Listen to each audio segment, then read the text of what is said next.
I look at it a few points. I mean, one way, the problems with, while FINRA's done a very good job of regulating broker-dealer transactional processes, best execution, sales practices, the issues of the bulletin board has not really been with parties that FINRA regulates, which is issuers.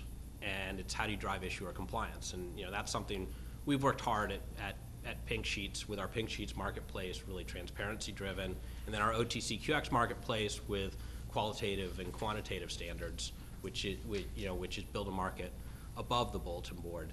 And but on the side of, I mean, it's an interesting process because FINRA is getting out of the issuer business, but then they're actually saying, oh wait, we want to become the SIP for this marketplace when there's already a highly functioning SIP, which is a non-exclusive SIP, is Pink Sheets. And we provided a very good job of, we have a SIP function, and then we have an order delivery function, which is the CQS ITS of the market, has been there from private initiative, and we subsidize it by selling the data, and we've been very, very aggressive of selling the data. And partially you'll see in the NMS type proposals, FINRA's trying to create that there's this problem out here, which is quotes aren't consolidated. But in reality, everybody consolidates the quotes for best execution because it's a standard of brokers since the beginning of time that broker-dealers need to ascertain the best inter-dealer market, and they do. Our contract requires that that firms integrate with the bulletin board quote, so it's really not a problem out there. But that is, FINRA has decided dealing with the issuers is something which they haven't done right and they should pull back. But then on the other side is they want to grab another business which they see as a very attractive business, which is being the SIP.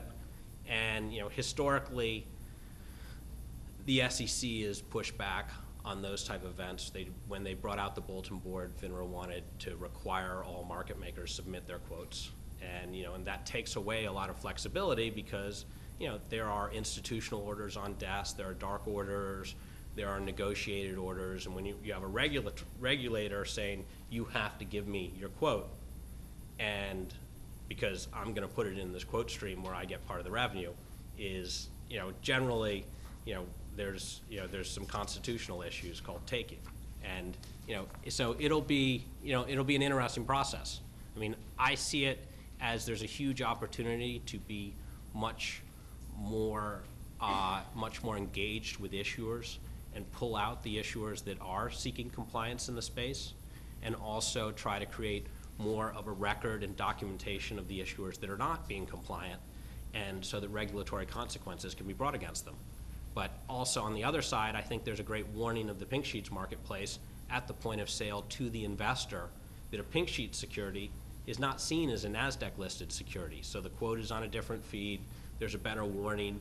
We segment our market by the amount of disclosure available. I don't expect FINRA to do that as part of their SIP duties, but that's really important information for an investor to know whether there's current information or whether a security has a skull and crossbone because the promoters behind the security have been thrown in jail in Canada, and there's a seats trade order in Canada, which we put up.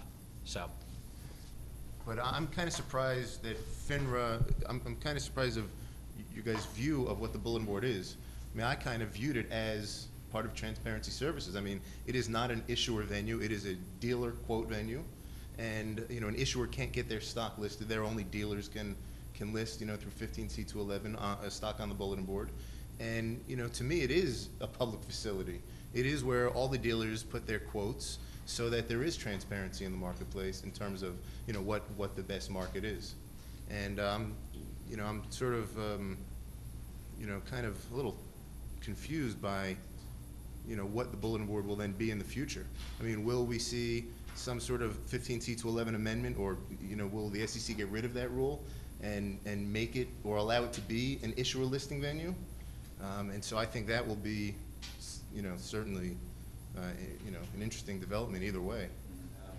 On Cromwell's thoughts about us expropriating data and or kind of making additional revenue, I mean, this is all still subject to commission rulemaking and UTP plan work, but at least right now, we don't intend to ask for additional money out of the UTP revenue, level 1 stream. So we'd be contributing that, we'd be taking our depth out of level 1 that we currently contribute from the bulletin board, and then just putting an NBBO calculation. So, you know, hopefully, if one thing comes through from this meeting, this is not about us trying to make more revenue.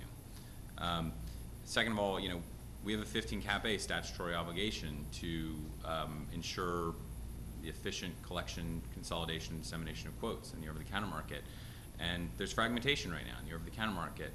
There's growth, huge growth in ADRs and foreigns that aren't bulletin board eligible. And actually, Matt, I think this goes to your point too, is that, you know, our concern is that our 15 Cap A obligation starts to become threatened the greater fragmentation enters the OTC equity market, and right now we see it fragmenting pretty dramatically. And then finally on 211, at least right now, the plan would be these would all still be interdealer quote systems. So it's fully subject to 15C211. FINRA would continue to do 15C211 processing. It would just be authorized for, you know, other systems other than the bulletin board.